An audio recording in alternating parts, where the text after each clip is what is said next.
Hey guys, and welcome back to the Hollywood Actors Guide to Surviving the Film and TV Industry. I am Jennifer Lynn Warren, your host for this podcast. Hoping you guys are all surviving out there in between pilot and episodic season here in Los Angeles or wherever you are. To love and win is the best thing. To love and lose, the next best. William Makepeace Thackeray.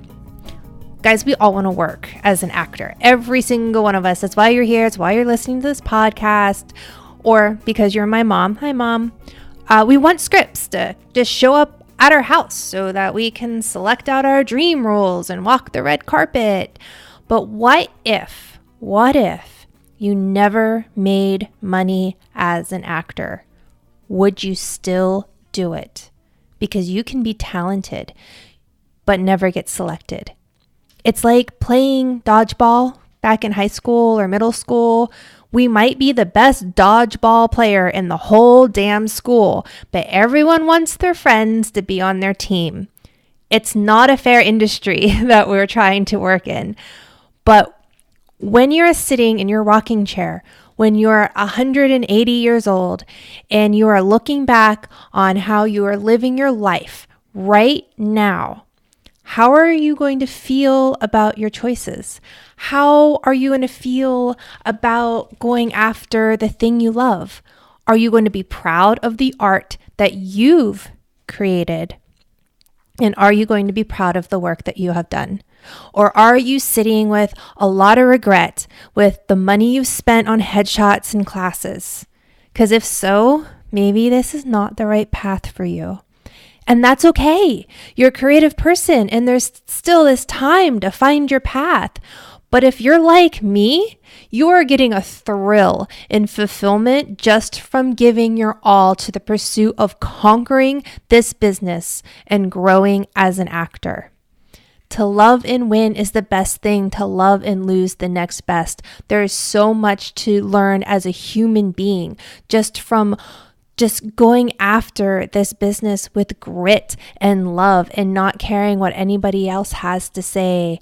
There's another great podcast out there called Audrey Helps Actors.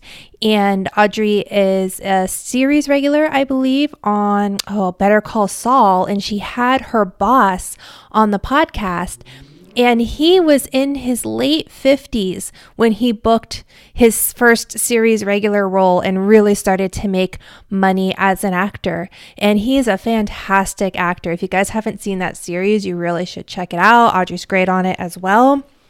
And so, guys, it's really, this isn't like any other job or any other business where it's like A to B to C. If you want to, be a manager, you have to start as a cashier. There's no straight line in this business. It's just one of those things that like an actor is something you are. It's not something you can wait around and wait for somebody else to say, oh, you're an actor. Here's a paycheck and here's a role. It's just the people who are just like, you know what, screw that. I'm going to make my own work and I'm going to be in love with this business. And if it doesn't want me back, I don't care because I am a creative and I'm an actor and that is what I do. And that's what I'm going to do, whether anybody else cares about it or not.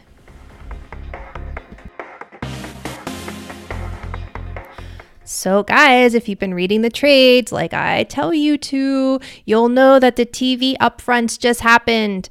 And the Upfronts is when a bunch of advertising agencies, like the really big important ones that spend a ridiculous amount of money on commercials, they get together in New York where they get to watch all of these TV pilots being developed for a fall season. So you guys know that quote pilot season just happened, and that's what pilot season is for. It's to put these episodes together for advertisers.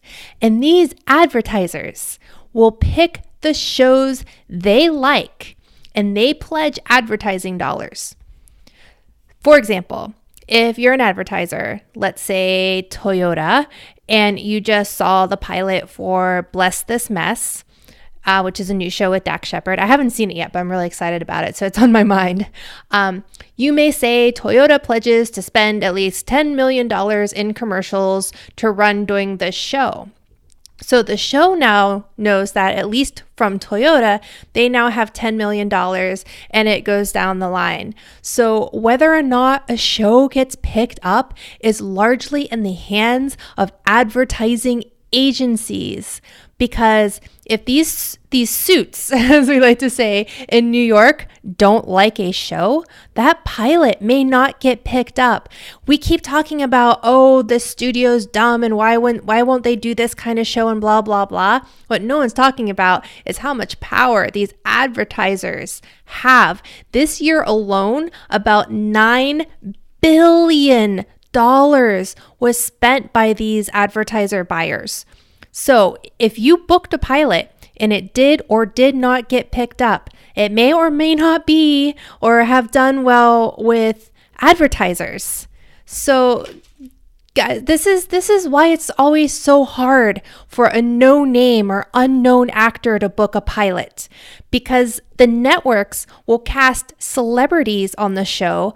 They'll fly them to New York for the upfronts and have them schmooze with the ad agencies at parties to try to get more sales. That's why I don't think pilot season is a good time for new actors unless maybe you're a kid, right?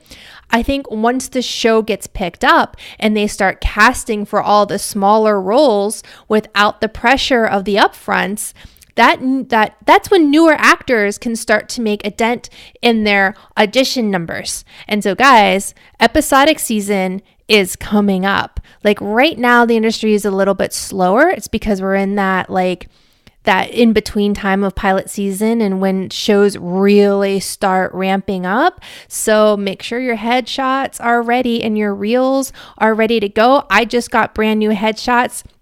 In fact, I am doing a second headshot session next week with a different photographer because they shoot two different brands and both those brands fit me as an actor, and I need both of those represented for the two types of things that I can really play and go in and beat out everybody else on. And I'm also about to shoot some more reel footage because I noticed that even though I have great reel footage, you can't be mad that, Kathy Bates is on your reel.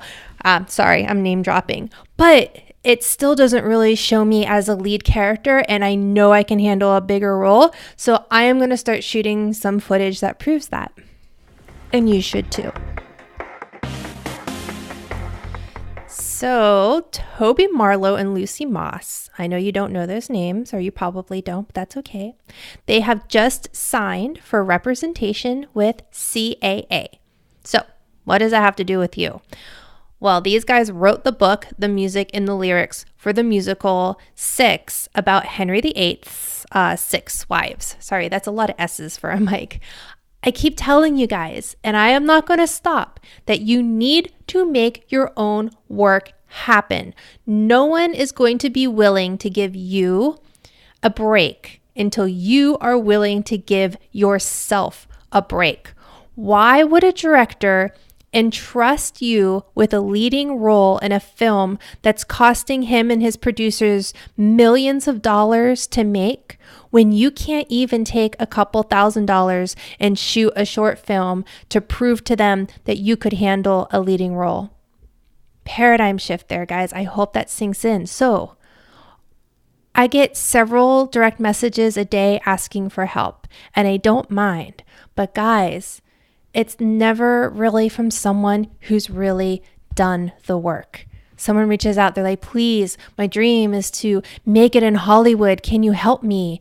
And I'm like, yes, where's your resume? And they're either like, I don't have a resume. Well, okay, there's your first clue as to what you need to do. How can I help you without a resume? I can't. Nobody can. How can I help you unless you've been in class, unless you've shot some stuff with some student filmmakers or independent filmmakers? I can't. I have nothing to sell you with. If I have nothing to sell you with, an agent has nothing to sell you with. And there is nothing I can tell you to help you come to Los Angeles to be a working actor. There's nothing, because it is on you. It's on your shoulders. You're the only one that can do the work to get you in that place. And if you have great headshots and a great reel, and you've got some credits, and then you feel stuck, that's when you come to me, and I can actually look at that and see and finagle and see maybe what's not talking to what. And that's when somebody else or another coach can really help you. Until then, guys,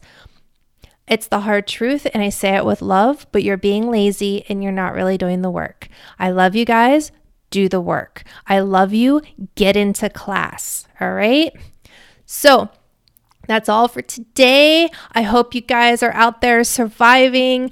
I hope you guys are checking out my book, The Hollywood Actor's Guide to Surviving the Film and TV Industry, available on Amazon.com. If you guys are one of those that are DMing me, and I don't even sell you guys in the DMs, but maybe I should, because like every question that most people have for me, I've answered in the book. So go check it out. It's only $5. Like, where else can you get a wealth of knowledge for $5? Well, okay, maybe this podcast, which is free. But anyway, check me out. I am on Instagram at Hollywood Actor's Guide if you want some inspiration. If you want to see my new headshots, you can check me out at Jennifer Lynn Warren. I posted a couple of those. So break a leg out there, guys. And remember, you are not alone.